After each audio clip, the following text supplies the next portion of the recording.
किसी समय की बात है जब धरती पर देव और दानव दोनों ही मानवों के बीच रहा करते थे।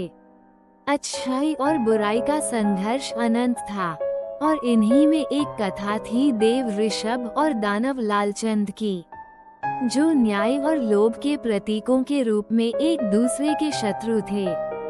देव ऋषभ देवताओं के वरदान से संपन्न एक दिव्य योद्धा थे। उनके पास भगवान शिव का आशीर्वाद था और वे शिवास्त्र नामक त्रिशूल धारण करते थे। ये त्रिशूल जहाँ भी प्रहार करता, वहाँ से अंधकार मिट जाता। दूसरी ओर दानव लालचंद अपनी चतुराई और छल कपट के लिए प्रसिद्ध था। उसके पास कालचक्र नामक एक शापित अस्त्र था, जो समय को वश में कर सकता था, लेकिन इसका उपयोग करने वाले की आयु धीरे धीरे समाप्त हो जाती थी। एक दिन लालचंद को चिंतामणि रत्न का पता चला। ये रत्न किसी भी इच्छा को पूर्ण करने की शक्ति रखता था। ये रत्न हिमालय की एक पवित्र गुफा में छिपा हुआ है और उसकी रक्षा स्वयं ऋषि दुर्वासा का आशीर्वाद प्राप्त एक दिव्य ऊर्जा कर रही है। लालचंद की लालसा उसे इस रत्न तक ले जाने लगी, लेकिन ये बात स्वर्गलोक तक भी पहुंच गई। देव ऋषभ को आदेश मिला कि वे चिंतामणि की रक्षा करें, क्योंकि यदि यह रत्न लालचंद के हाथ लग गया तो वह पूरी दुनिया को अपने लोभ और अंधकार से भर देगा। ऋषभ अपनी दिव्य शक्ति और शिवास्त्र के साथ गुफा के द्वार पर पहुँचे।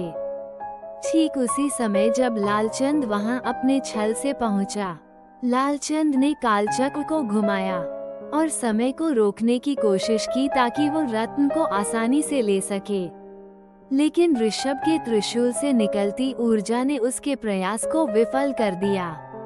दोनों के बीच भयंकर युद्ध हुआ। लालचंद की हर चाल को ऋषभ ने अपने धैर्य और विवेक से मात दी, लेकिन लालचंद ने अपनी अंतिम चाल चली। उसने कालचक्र की सारी शक्ति का उपयोग कर समय को स्थिर कर दिया और रत्न को उठाने के लिए आगे बढ़ा।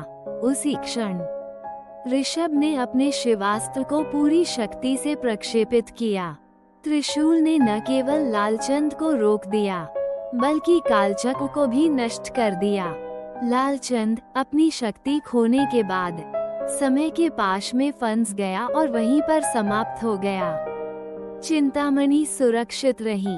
देव ऋषभ ने इसे वापस ऋषि दुर्वासा की गुफा में स्थापित कर दिया और स्वर्गलोक लौट गए। उनका ये संघर्ष ये संदेश देता है कि अच्छाई कितनी भी कठिनाई में हो, अंततः बुराई पर विजय पाती है।